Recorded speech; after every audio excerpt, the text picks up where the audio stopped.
Our next speaker is Professor Fran Baum. Fran, you've already met her this morning. She's chaired our first session. When we set out to run this meeting, originally it was going to be the Academy of Health and Medical Sciences and not FASSA, and this was the one topic I think that survived the first version of the program. And I actually we were targeting Fran for this talk because I thought it was really important actually that some of the medical scientists actually understand that it's not all about medicine. So over to Fran. Okay, well, thank you very much, David, and I'd like to acknowledge that we're meeting on the lands of the Kaurna people, pay respects to their elders past and present, and I also like to always acknowledge their resilience through the processes of colonisation that were not that different to India, I think.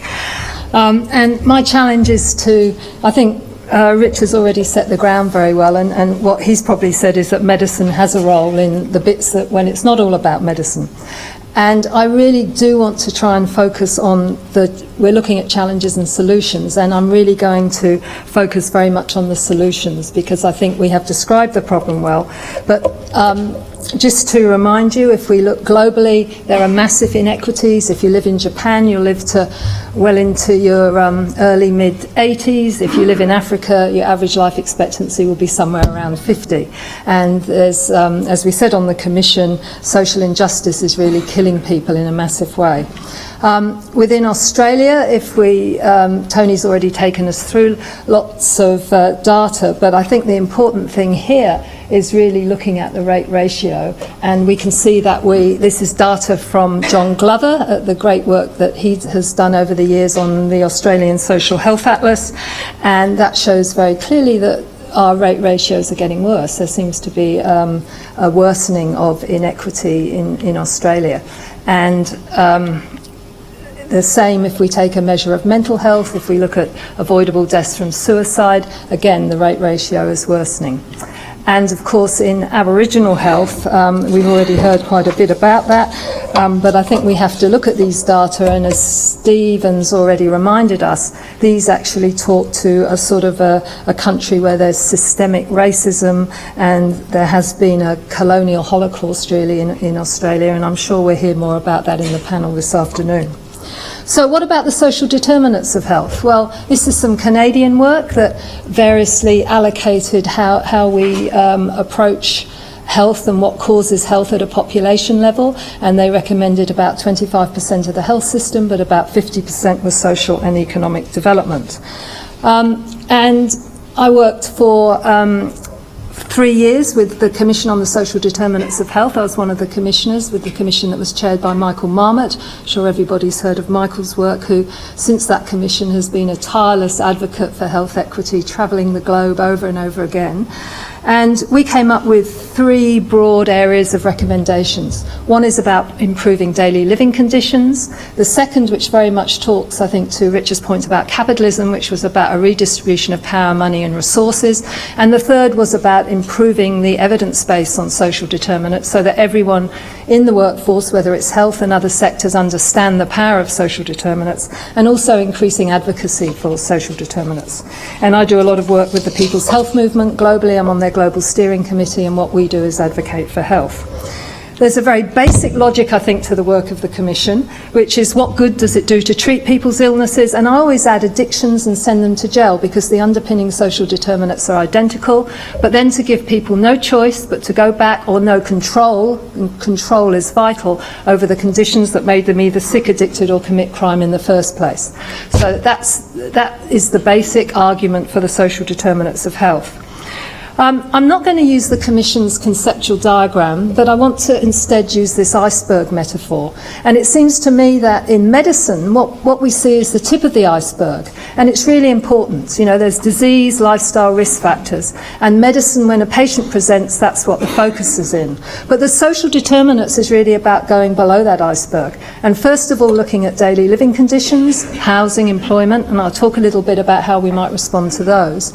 But also going further further down, right to the bottom, and looking at those social, economic structures, whether it's local, regional or global, and saying how do those invisible factors drive population health? And of course that's the real problem. They are invisible, whether we're talking about something as abstract as capitalism or power or social structure. They're not things that are in your face, like the people who rock up to our beautiful new hospital next door.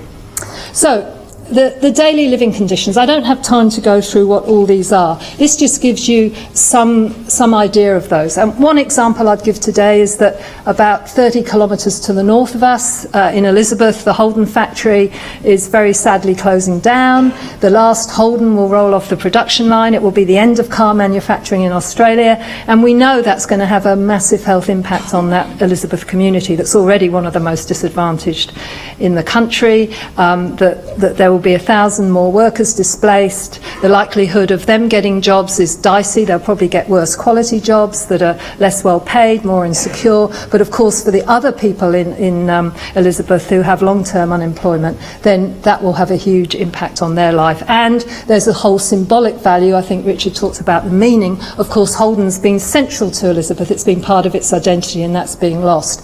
So if you just think about that, and we know increasingly more and more about the impacts, direct impacts on health, but also those mediated through long-term chronic stress on the various bodily systems.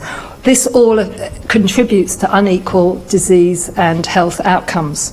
I can't go through all the rest because I don't have time. And what I want to focus on is, well, how do we improve those daily living conditions? And over my career, I've been involved with a Healthy Cities movement, with health in all policies, and with sustainable development goals. And all of these are really approaches to say, well, this is not about people's behaviour. If you think of the tip of the iceberg, it's very easy to say, well, this is because people behave badly. But this basic message is that we have to change policy and practice to make health-promoting environments, because that's how, in the end, you change people's behaviour. Not by telling them to change their behaviour, but creating environments in which people have control and which they are able to make healthy lifestyle choices. So, just to give you one example of the power of policy, if we look at road accidents deaths in Australia, you can see that very impressive decline between the early 80s and 2012. Decline has been approximately just less than 2% per year. That's been achieved largely through policy, seatbelt legislation, drink drive, improved car design, improved road design. So that's just to show you that policy is very powerful in how we change our behaviour. I also want to give you a very local example. In South Australia, we've been implementing health in all policies since 2007. That came about because we had a very innovative thinker in residence scheme in South Australia, which brought Ilona Kickbush, who had been Director of Health Promotion at WHO, to South Australia, and she worked with many of us locally to establish a project in the state. And we have been evaluating that initiative over the last 5 years, funded by NH&MRC, doing it very much in partnership with the Health in All Policies branch at SA Health.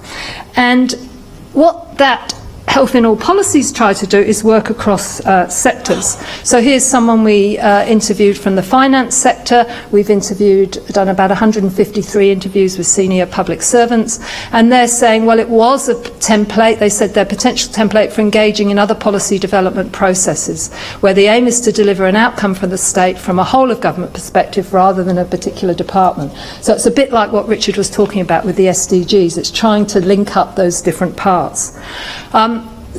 We've used far more complicated program logics than this to try and look at the impact, but this is just an example of the Health in All Policies work that they've looked at transport and urban planning. Our state has a healthy weight target, trying to achieve a much greater proportion of people with healthy weight. So the Health in All Policies team has worked on transit-orientated development, encouraging active transport, and also working with local government increasingly. We have a new Public Health Act that mandates well-being plans from local government. So all of those have fed into affecting the policy environment, and then in terms having a set of intermediate outcomes for South Australia, which include investment in social determinants for the future, much more people-centred planning, much more social interaction, hopefully through the active transport, and of course lower carbon transport. And we predict although of course we can't quantify that in the future that will have health and well-being outcomes. So and I've only got 5 minutes and I've got a lot longer to go here. Okay, so the public servants perceived health benefits, and they very much attributed that health in all policies had a big impact on the 30-year plan for South Australia. In our research, we have found, drawing on political theory, that there are 3 crucial things that had to be in place to make health in all policies work. The institutions had to support it, so the support from the head of government, Premier and Cabinet was important. Actors had to understand it, and the ideas had to really fully understand why the social determinants of health would affect health outcomes. So, what we found is that a whole-of-government approach is vital, that serious investment in prevention is really important, not just in health but in other sectors, and the serious investment that Hyatt's cost of the health budget is 0.0000948% of a health budget of 5.8 billion. So, of course, the end of our evaluation recommends we should make a bigger investment than this. We'd also say that HIAP in South Australia could be more empowering. We think there could be more community involvement, and we think there could be more attention to equity as an outcome. But that's not because of the HIAP work, that's because the state itself hasn't set there. Okay, in about 3 minutes, I don't know how I'm going to do this, so I'm going to beg favours of another extra couple of minutes, Stephen. I want to look at the very bottom of that iceberg, the changing power and resource distributions. We know that health inequities are growing. I'll just point you to the bottom dot point that this year 8 billionaires own the same wealth as half the world's population. How did we get to this situation in the world? It's unbelievable. We know that the more inequities we have, the more health and social problems we have. And yesterday in the Guardian Weekly, I don't know that you can see this, but it just pointed out that Australia is one of the fastest growing countries for worse distribution of income. And of course that will eventually, is probably driving those rate ratios in health inequality going up. And what's the global context of these inequities? Well, it is the growth, I think, of large transnational corporations, and that we increasingly have a global economy that meets the needs of those transnational corporations. The benefits of neoliberalism have clearly gone to the top 1% owners of capital. That's seen cutbacks to public services, the privatisation of essential services, low taxation regimes, and much deregulation in the interests of greater market profitability. And that's, of course, led to fewer environmental safeguards. In the same way that Richard talked about the structural adjustment programs in Africa in the 1980s, we've seen similar moves through neoliberalism in most OECD countries. I think also the behaviour of corporations is becoming a crucial health issue.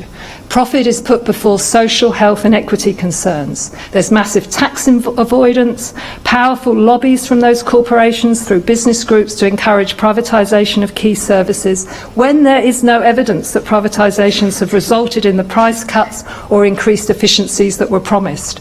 They require expensive regulation, environmental costs tend to be externalised, and there's no public accountability for the health impact of these corporations.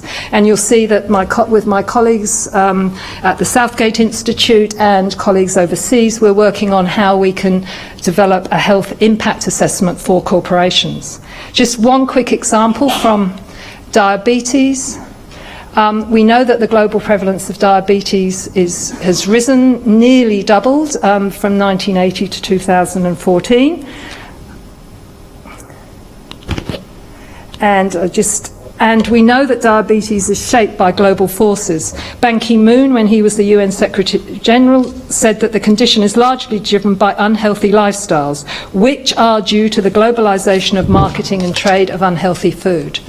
And of course, Margaret Chan, who was, until earlier this year, was the Director General of WHO, she made the point that when governments are crafting preventive strategies, they really have to take on the powerful economic operators like the food and soda industries. And she says if governments understand this duty, the fight against obesity and diabetes can be won. The interests of the public must be prioritised over those of corporations. And Margaret's no great radical, but here she is calling out the basic problem. So, to conclude, we need improved governance for health. NHMRC has also funded myself, Sharon Friel, and our colleagues at ANU, University of Sydney and Flinders, to have a Centre for Research Excellence on Health Inequity. And what we're basically looking at is policies and governance. But the aim of government should be to encourage health and equity as well as the economy, to maintain a viable ecosystem, to achieve greater accountability, and I think to provide sufficient taxation for public good, including health. And there's lots of ideas for how that can happen internationally. But there also needs to be improved processes of governance so that there is institutional space for healthy policy making and there is democratic decision making. And here you'll see that yesterday, this was from the Guardian Weekly yesterday, the IMF said we need to tax the rich more. What a turnaround. The IMF itself is saying we have to tax the rich more. So, some of you might be thinking, is this too political?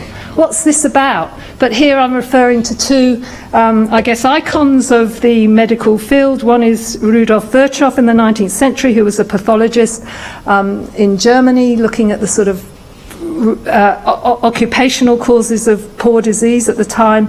And as he said, medicine as a social science, as the science of human beings, has the obligation to point out problems and to attempt their theoretical solutions. And then he says, but the politician, the practical anthropologist, I would add sociologist as well, must find the means for that actual solution. And of course, yesterday, Richard, and today has really said to us why medical science must get political. So I hope I haven't been too political. It seems that somebody thinks I have. I think medicine is, of course, important to treat those who are already sick, but if we're able to institute proper governance nationally and internationally, then positive social determinants of health will greatly help us achieve healthier and, as importantly, more equitable populations. Thank you.